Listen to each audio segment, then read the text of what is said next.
Hello, hello! Magandang buhay!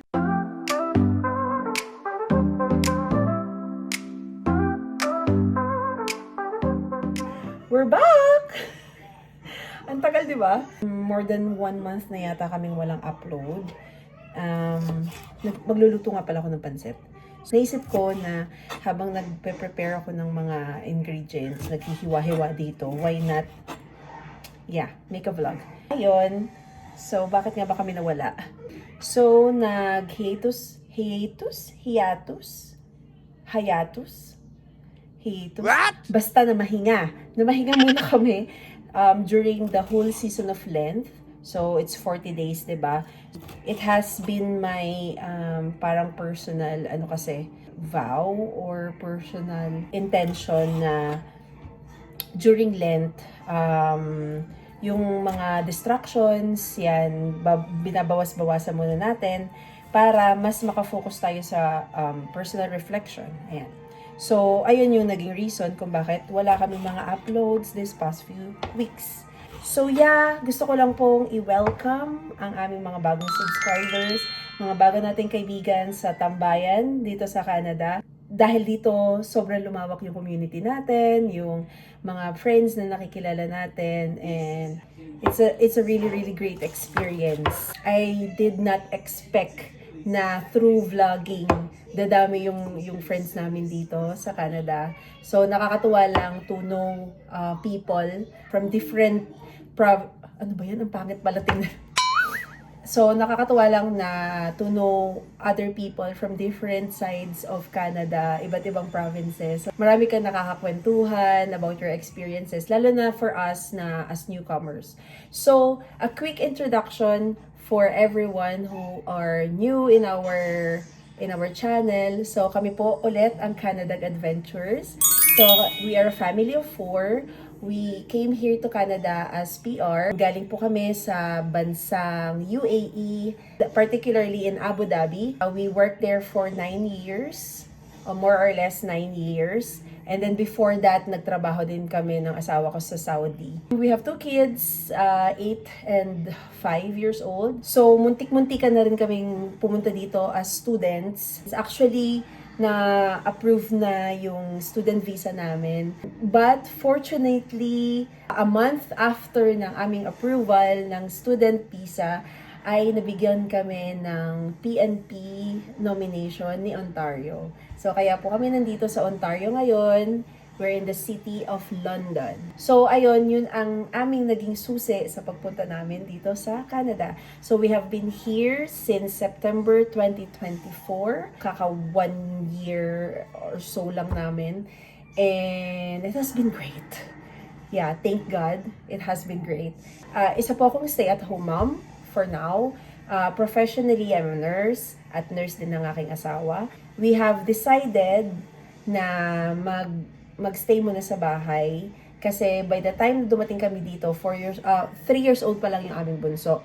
So, hindi pa siya nag-school. So, napag-decide namin na ako muna yung tututok sa kanya while we are adjusting, and it was the best decision we have ever made. Though, financially, we have enough na kumakain naman kami ng 3 times a day, and nabibili namin yung mga needs namin.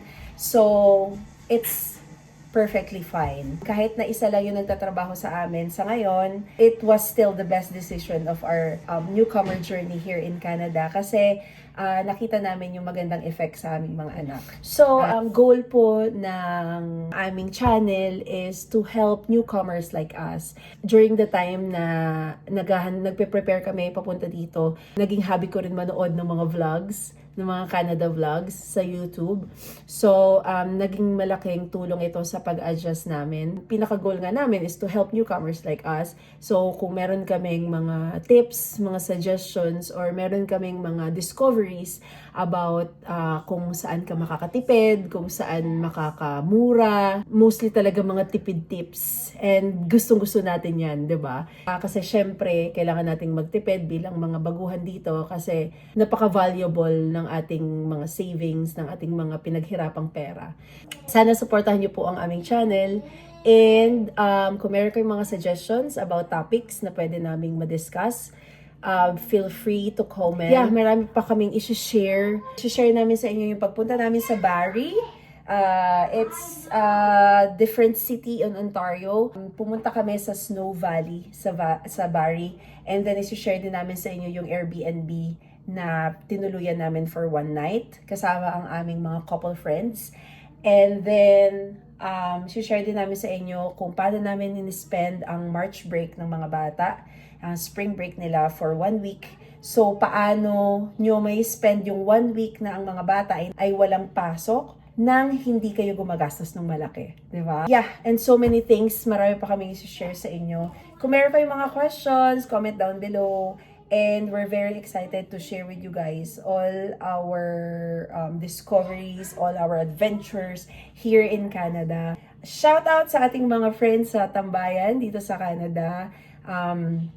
Marami akong mga bagong na subscribe and mga bagong nakilala. And excited ako na makasama ulit sa Tambayan one of these days. Shoutout natin, syempre, mga friends natin.